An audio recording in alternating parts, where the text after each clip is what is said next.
Hi guys, my name's Chris, and I will be discussing the Quentin Tarantino film Django Unchained and how this film may aim to anger the African American culture and/or glorify Caucasians. The film targets the audience of black teens and adults, but is not limited to that group alone. Some well-known actors such as Jamie Foxx, Leonardo DiCaprio, Christopher Waltz, and Samuel L. Jackson, and a few others are all part of this cast. Django Unchained was filmed with a Western genre that portrays how blacks were treated during the later half of the 19th century in Mississippi. This film is very graphic, however, the graphic scenes that are included are needed in order to show how life actually was during this time. I chose this film because it was one that caught my attention, especially with all the racism that is being brought up in current times, with the Black Lives Matter movements and the kneeling during the national anthem in the NFL, which all started off with the former San Francisco 49ers quarterback, Colin Kaepernick.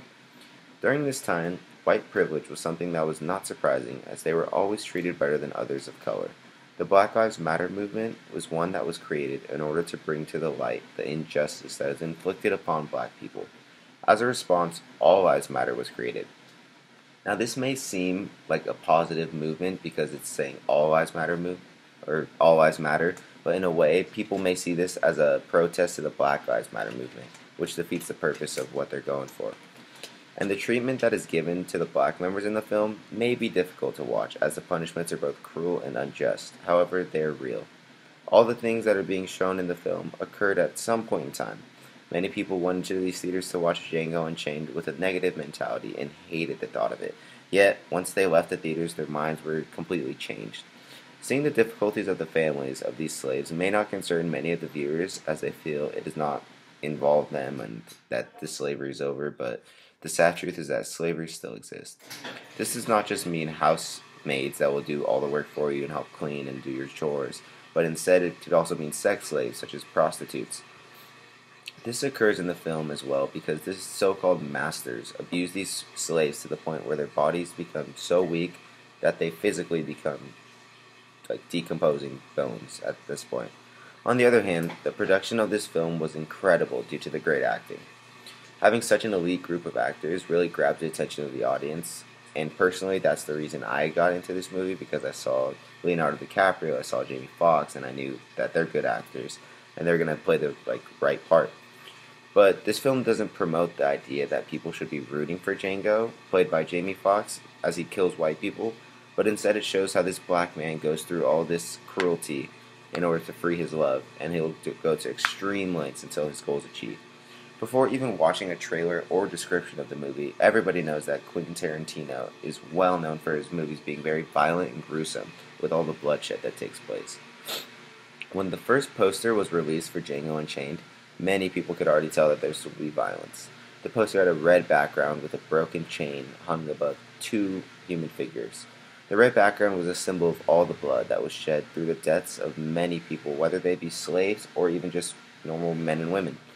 And the broken chain symbolizes the freedom of this slave, Django, but can also be interpreted that he is someone who plays by his own rules and is kind of off the chain or loose cannon. Jamie Foxx had to prepare for this role by getting rid of all his luxuries and entering the mindset and lifestyle as a slave. He explains how this was hard for him because of all the work he had done in order to get to where he is now. Tarantino insisted that in order for him to perfect the role, these sacrifices were needed. That ended up being very true, as you could see Jamie Foxx's mindset completely shift when he played the role as a slave. Although a majority of the film is graphic and gruesome, there are also scenes for humor. However, this may only be funny for certain viewers. This humor is what they consider to be humor in this time frame, which now can probably be seen as racism. Racism is the biggest theme that keeps reoccurring in the film, as the main character is a freed slave. Since this was normal in the late 19th century, the language and violence may not seem so surprising to people who are older.